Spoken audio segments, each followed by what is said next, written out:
A lot of people say, can't you just clean out the arthritis? Remember what I said earlier in one of the other videos, arthritis means the loss of something. It doesn't mean the accumulation of something. So in other words, you're losing the rind on the orange and you can't go back and glue it on, but there's nothing to go in there and like clean off the rust of a hinge and then it works better. So it's the loss of something. So when all surgical or all non-surgical treatment fails, then we start talking about partial and full replacements. I personally think replacement is a misnomer. I think it ought to be called resurfacing, because we're really not cutting your knee out and throwing it away. What we're doing is resurfacing the ends of the bones, just like putting the rind back on an orange. So if only one compartment of your knee, the knee has 3 compartments. It has the inside, the outside, and behind your kneecap part.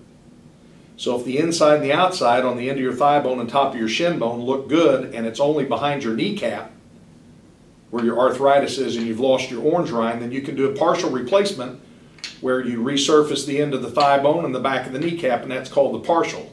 So the rest of your knee is what you were born with, but this is just behind your kneecap. If the kneecap part's good and I've taken it out, but only the inside or the outside's bad, then you can just resurface the inside or the outside. But anytime that 2 of the 3 are bad, then you do the whole thing, and that's what's called a knee replacement, which I think should be called knee resurfacing, because we're only shaving about 6 or 8 millimeters of bone off the bones to cap them with metal.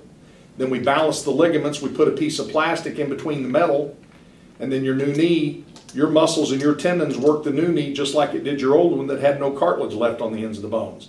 You can rotate, you can bend and flex, and again you put a little plastic behind the kneecap and it rubs on the metal. So a full knee replacement is like a full knee resurfacing.